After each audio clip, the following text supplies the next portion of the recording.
Hi friends, आप लोग को स्वागत करते हैं अपने यूट्यूब चैनल एजुकेशन एक्सप्रेस 2.0 पे। तो आज जो है खान ग्लोबल स्टडी बिहार दरोगा की टेस्ट सीरीज, जो 2 घंटे का प्रश्न इसमें दिया गया है। 100 प्रश्न 2 घंटे के लिए 100 प्रश्न इसमें दिया गया है। तो आपको मैं 50 प्रश्नों इस वीडियो में कराएंगे और बाकी जो प्रश्न है 50 प्रश्न वो अगले वीडियो में कराएंगे। ये खान सर के द्वारा जो ये एग्ज़ाम लिया गया था भी कॉलेज में, उसका जो PDF है उसको मैं दिखा देता हूँ कैसा प्रश्न पूछता है। तो आइए आप लोग जुड़ जाइए। तो आइए सबसे पहला प्रश्न देखते हैं। अगर आप लोग नए आए तो चैनल को सब्सक्राइब जरूर कर लें। अगर दरोगा बिहार दरोगा हो और बिहार पुलिस हो, कोई भी एग्ज़ाम दे रहे हैं, बिहार SSC, ये सब एग्ज़ाम में पूछा जाएगा क्योंकि ये बिहार से रिलेटेड प्रश्न के तहत बनाया गया है। तो आइए सबसे पहला प्रश्न देखते हैं। सबसे पहला प्रश्न है, राष्ट्रीय सांख्यिकी दिवस कब मनाया जाता है? तो राष्ट्रीय सांख्यिकी दिवस जो है ये 29 जून को राष्ट्रीय सांख्यिकी दिवस मनाया जाता है। चलिए अगला प्रश्न देखते हैं। गोवा को पुर्तगाली की राजधानी कब बनाया गया? तो गोवा को जो है पुर्तगालियों ने 1510 ईस्वी में इन्होंने आदिल शाह से क्या किया था?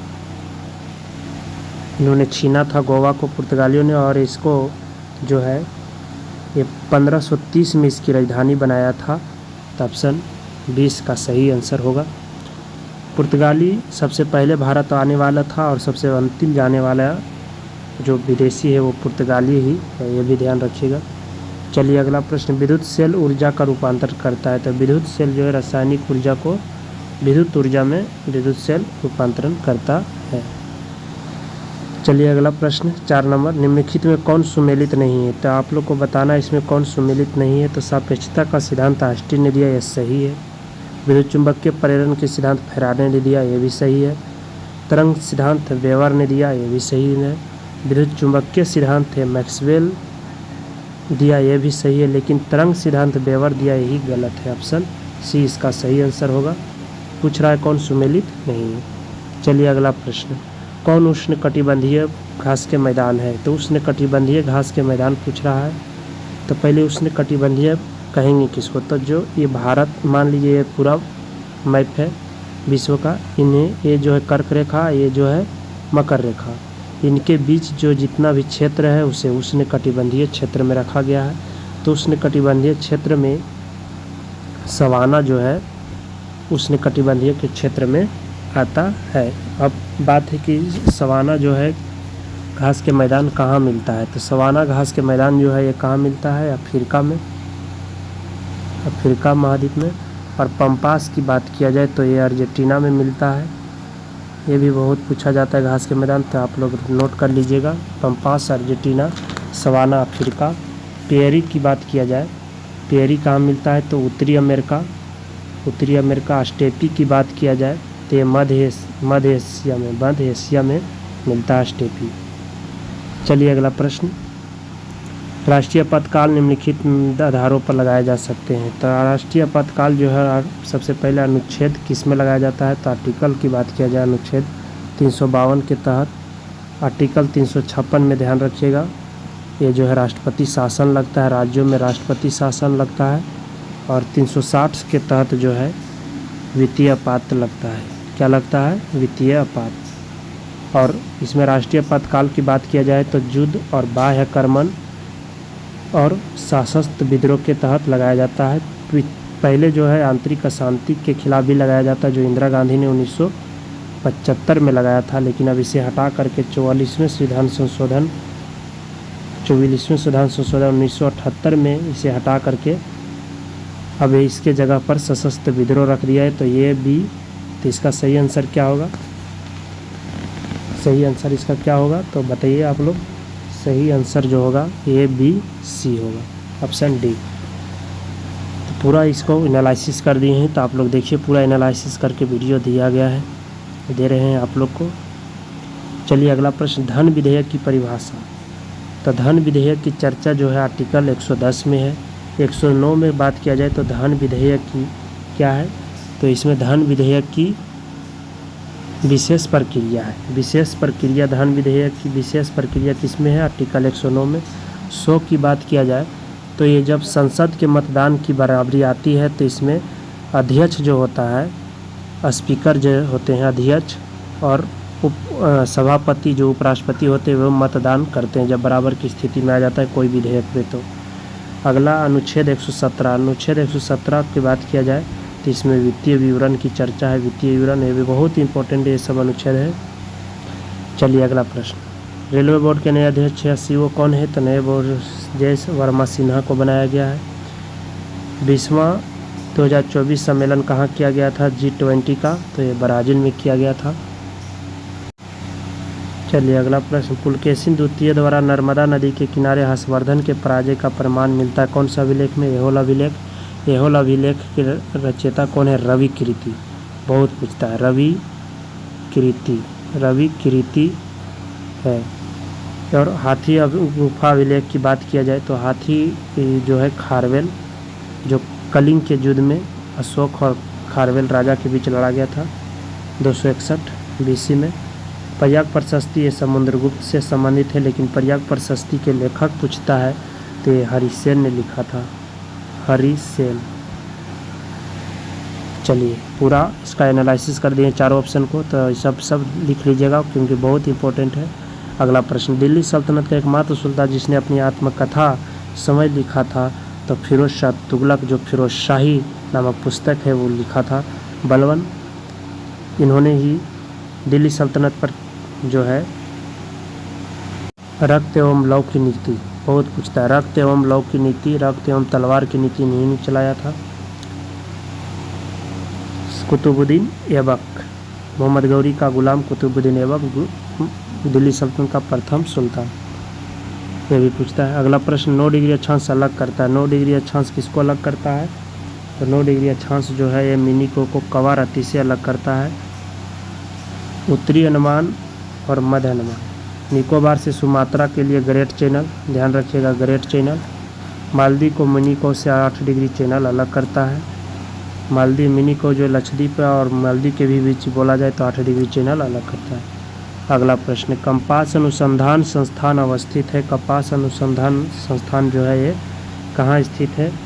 तो ये जो है नागपुर में स्थित है। नागपुर जो कहाँ पड़ता है? महाराष्ट्र में। चलिए अगला प्रश्न, सिंधु, भारत में सिंधु नदी की सबसे बड़ी सहायक नदी, सिंधु की सबसे बड़ी सहायक नदी चिनाब। चिनाब जो है सिंधु की सबसे बड़ी सहायक नदी है। चलिए अगला प्रश्न, आवर्त में बाएं से दाएं जाने पर परमाणु का आकार, आयतन, ध्यान रखिएगा आयतन पूछ लिया जाए, त्रिज्या, ये सभी जो होता है क्या होता है? ये घटेगा बाएं में से दाएं जाने पर। अगला, अम्ल में सामान्यतः गुण पाया जाता है। तो अम्ल में कौन सा गुण पाया जाता है? तो प्रोटॉन को क्या करता है? दे सकता है और इलेक्ट्रॉन ले सकता है। तो ऑप्शन ए और सी इसका सही आंसर होगा। अगला प्रश्न, आर्य महिला समाज की संस्थापिका कौन थी? तो आर्य महिला समाज की संस्थापिका पंडित रमाबाई। ज्योतिबा फुले की बात किया जाए तो सत्य शोधक समाज, बहुत पूछता है, सत्य शोधक समाज, सत्य शोधक समाज। चलिए अगला प्रश्न, बुद्ध की प्रथम मूर्ति प्राप्त हुई है, ये तो किस कथन मिला है? तो बुद्ध की प्रथम मूर्ति जो है ये गंधार कला में मिला है। अगला, बोधिसत्व पदापनी की चित्र मिला है, कौन सा चित्रकला मिला है बोधिसत्व की? ये जो है अजंता की चित्रकला। अजंता और एलोरा दोनों की बात किया जाए तो ये महाराष्ट्र में पड़ता है, महाराष्ट्र में। औरंगाबाद में अजंता की गुफा पाया जाता है। अगला प्रश्न, न्यायपालिका एवं कार्यपालिका से पृथककरण कौन करता है? तो ये नीति निर्देशक तत्व। आर्टिकल की बात किया जाए तो 50 में नीति निर्देशक तत्व DPSP जिसे बोलते हैं डायरेक्ट प्रिंसिपल स्टेट पॉलिसी, जो कहाँ से लिया गया है? आयरलैंड के संविधान से लिया गया है, यह भी ध्यान रखिएगा, बहुत पूछता है। 7वीं अनुसूची की बात किया जाए तो इसमें संघ सूची, राज्य सूची और समवर्ती सूची की चर्चा की गई। सूची के बारे में कहाँ है? 7वीं अनुसूची में। नीति निर्देशक तत्व की बात किया, अनुच्छेद आर्टिकल की बात किया जाए तो 36 से लेकर 51 तक क्या है? नीति निर्देशक तत्व के बारे में वर्णन है। भाग की बात किया जाए तो नीति निर्देशक तत्व भाग की बात किया जाए तो कौन से भाग में है, तो भाग 4 में है। चलिए अगला प्रश्न, आत्मविश्वास में कौन समास है? यह से जितना भी शुरू होता है यह अविभाव समास होता है। द्विगु की बात किया जाए तो पहली जो होता है, कोई भी पहली संख्या होती है, इसमें संख्या का बोध जिसमें करा दे वो द्विगु होता है। दवंद जिसमें फायन लगाया है, जैसे माता पिता भाई बहन, ये दवंद समास है। चलिए 3 गो जो है 2023 का पूछा गया है, 2023 का ये सब करंट अफेयर्स है। तो आगे बढ़ते हैं। गरीबी उन्मूलन आत्मनिर्भरता का योजना का लक्ष्य क्या है? तो इसमें 5वीं पंचवर्षीय योजना में गरीबी उन्मूलन आत्मनिर्भरता की बात किया गया है। दूसरी योजना में उद्योग से संबंधित है, ध्यान रखिएगा। और तीसरा में जो है उद्योग और प्लस कृषि। तो तीसरी पंचवर्षीय में उद्योग और कृषि से चर्चा है। 1951 से 56 तक ले, पहला 56 से 61, दूसरा तीसरा 61 से 66 तक चलता है। चलिए अगला प्रश्न देखते हैं। बैंक दर में कमी ऋण उपलब्धता पर क्या प्रभाव पड़ेगा? तो ये जो प्रभाव क्या पड़ेगा, ये बढ़ जाएगा। अगला प्रश्न, राज्यपाल कितने सदस्य को विधान परिषद में मनोनीत करता है? तो राज्यपाल जो 1/6 सदस्य को राज्यपाल मनोनीत करता। राज्यपाल की बात किया जाए तो अनुच्छेद 153 में कहा गया एक राज्य का एक राज्यपाल होगा। अभी विधान परिषद की संख्या बिहार में कितनी है? अगर बिहार में पूछ लिया जाए, प्रश्न पूछता है तो 75 सीट जो है ये विधान परिषद की है। और राज्यपाल के एक प्रश्न पूछता है, राज्यपाल के जो है क्षमादान, राज्यपाल के क्षमादान की चर्चा आर्टिकल किस अनुच्छेद में है? तो अनुच्छेद 161 में चर्चा है। अगला प्रश्न, कृषि में प्रयुक्त यूरिया में नाइट्रोजन कितना % होता है? तो 46% होता है। अगला प्रश्न, घटनाओं को क्रम अनुसार सजाइए। सविनय आज्ञा आंदोलन की बात किया जाए तो ये 12 अप्रैल 1930 को, और गांधी इरविन समझौता 5 मार्च 1931 को, भगत सिंह को फांसी 23 मार्च 1931 को, कराची अधिवेशन नवंबर 1931 को, और पूना पैक्ट 1932 में चलाया गया था। तो कालक्रम के अनुसार ABCD ऐसे ही चलेगा, क्योंकि पहले आएगा सविनय आज्ञा आंदोलन क्योंकि 1930 में हुआ, गांधी इरविन समझौता 5 मार्च 1931, भगत सिंह को फांसी 23 मार्च 1931, कांग्रेस का कराची अधिवेशन नवंबर 1931, जिसमें कांग्रेस के कराची अधिवेशन की अध्यक्षता सरदार वल्लभ भाई पटेल ने किया था। पटेल साहब ने, सरदार वल्लभ भाई पटेल, ये भी ध्यान रखिएगा। जिसमें क्या जोड़ा गया? मौलिक अधिकार की मांग किया गया। पूना पैक्ट जो 1932 में जो गांधी और किसके बीच हुआ था? तो अम्बेडकर के बीच हुआ था, ये भी ध्यान रखिएगा। चलिए अगला प्रश्न, गुरिल्ला युद्ध में शिवाजी का अग्रगामी कौन था? यानी कि गुरिल्ला युद्ध जो है शिवाजी से पहले कौन चलाया था? अग्रगामी कौन था? तो मलिक अंबर ने चलाया था। उसी से गुरिल्ला युद्ध को सीखा था कौन? शिवाजी ने। अगला, वायरस के विकास के लिए आवश्यक है। वायरस का विकास के लिए कौन आवश्यक है? तो ये जीवित कोशिकाएं आवश्यक है, ऑप्शन डी। अगला प्रश्न, क्रोमेटोग्राफी एक तकनीक है जो कि द्रव के मिश्रण पदार्थ को अलग करने का काम करता है, ऑप्शन सी इसका सही आंसर। अगला प्रश्न, पदार्थ के संवेग और वेग का अनुपात क्या होता है? तो संवेग बराबर क्या होता है? द्रव्यमान गुने वेग और बटा वेग। अनुपात पूछ रहा है तो वेग से वेग कट गया, बचा क्या? द्रव्यमान। तो इसका सही आंसर डी होगा। चलिए अगला प्रश्न, ब्रोमीन सामान्यतः ताप पर होती है। तो ब्रोमीन जो होती है द्रव अवस्था में होती है। भारत में सर्वाधिक भूभाग पर कौन सी मिट्टी पाई जाती है? तो जलोढ़ मिट्टी पाई जाती है, आप लोग जानते ही होंगे। जलोढ़ मिट्टी जो गंगा के जितने भी मैदानी क्षेत्र है ये सब में बहुत ही जलोढ़ मिट्टी पाई जाती है। चलिए अगला प्रश्न को देखते हैं, बिहार के नखास पिंड आंदोलन का संबंध किससे है? तो ये जो है किससे? सविनय आज्ञा आंदोलन से संबंधित है। घूमती हुई वस्तु को गति को मापने के लिए गायरोस्कोप का प्रयोग किया जाता है, ऑप्शन बी। अगला प्रश्न, मनुष्य के शरीर की दूसरी सबसे बड़ी ग्रंथि कौन सी है? तो दूसरी पूछ रहा है तो अग्नाशय होगा। और अकृत जो होती है प्रथम सबसे पहली प्रथम ग्रंथि है जो सबसे पहली बड़ी ग्रंथि है अकृत, सबसे बड़ी ग्रंथि है अकृत है।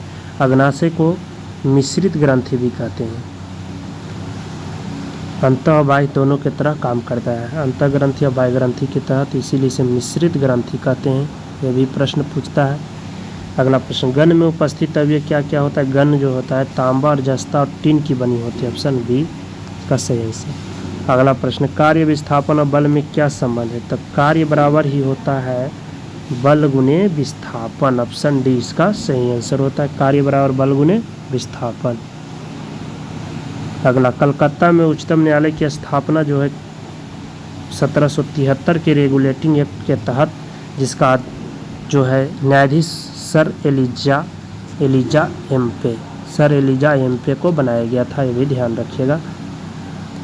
1813 की बात किया जाए तो इसमें जो है ईसाइयों धर्म को आगमन के लिए बात किया गया था। चलिए अगला प्रश्न, all India trade union Congress की प्रथम अध्यक्ष कौन है? तो Lala Lajpat Rai all India trade union के प्रथम अध्यक्ष बनाया गया था। अगला, इंद्र वरुण मित्र और नातस का वर्णन मिलता है कौन से अभिलेख में मिलता है? तो ये जो अभिलेख की बात किया जाए तो ये बोगजा कोई अभिलेख में मिलता है। अगला प्रश्न, कौन सा जो है इसमें सुमेलित नहीं है?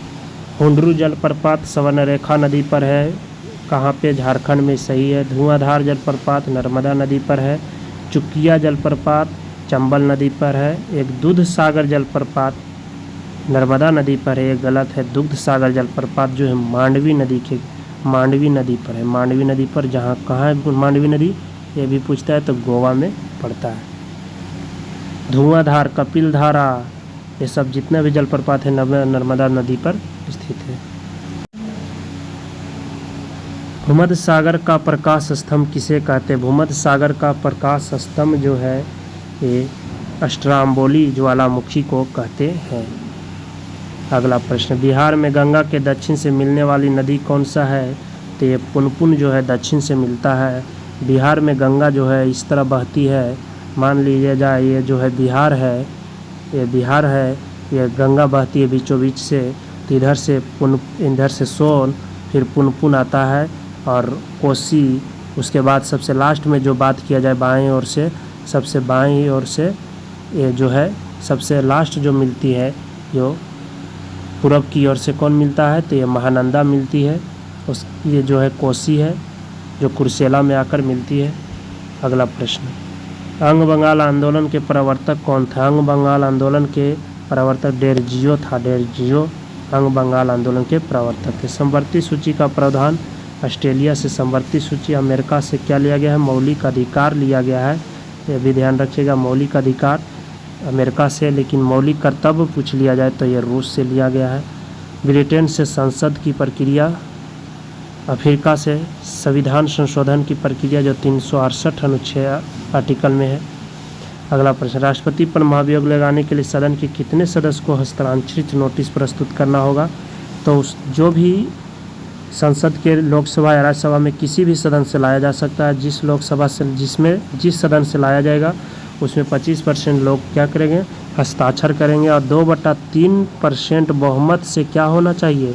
पारित हो जाएगा, तब दूसरे सदन में भेजा जाएगा, और वहाँ से भी अगर पारित हो गया तो महाभियोग की प्रक्रिया लगाया जाएगा। महाभियोग की प्रक्रिया पूछता आर्टिकल 61 में महाभियोग की प्रक्रिया है राष्ट्रपति के। तो पूछता राष्ट्रपति पर महाभियोग की प्रक्रिया कौन लाता है? तो संसद के द्वारा। महाराष्ट्रपति का महाभियोग की प्रक्रिया एक अर्धन्यायिक प्रक्रिया है, ये भी पूछता है। कब लाया जाता है? तो ये जो है संविधान के उल्लंघन करने पर लाया जाता है। अगला प्रश्न, कौन सुमेलित नहीं है? तो ये बहुत ही इंपॉर्टेंट प्रश्न है। ये जो है अशोक मेहता समिति, ये 1977 में सही है। LM सिंघवी समिति 1986 में, भी सही है। बलवंत राय मेहता समिति 1957 में है, यही गलत है, इसीलिए इसका सही आंसर बलवंत राय मेहता समिति होगा। दिनेश गोस्वामी समिति 1992 में लाया गया था। यहाँ से प्रश्न जो है ये पंचायती राज से चुकी है, पंचायती राज जो है 11वीं अनुसूची में है। इसे पंचायती राज जो है 73वां संविधान संशोधन करके 1992 में जोड़ा गया था, ये भी ध्यान रखिए, बहुत पूछता है। पंचायती राज जो है त्रिस्तरीय की बात किसने किया था, तो ये बलवंत राय मेहता, ये भी सही। ये भी पूछता है त्रिस्तरीय मांग किसने किया था, बलवंत राय मेहता। और द्विस्तरीय जो होता है, द्विस्तरीय होगा, ये मांग किया था अशोक मेहता समिति। ILM सिंघवी समिति जो है ये पंचायती राज को संवैधानिक दर्जा कौन सा समिति दिया, ये भी प्रश्न पूछता है। ILM सिंघवी समिति जो 1986 में लाया गया था, जो राजीव गांधी के सरकार में लाया गया था। तो अगर वीडियो अच्छा लगे दोस्तों तो चैनल को सब्सक्राइब जरूर कर लीजिएगा। फिर से मिलते हैं ये 50 प्रश्न के आगे से, तब तक के लिए धन्यवाद। जय हिंद, जय भारत।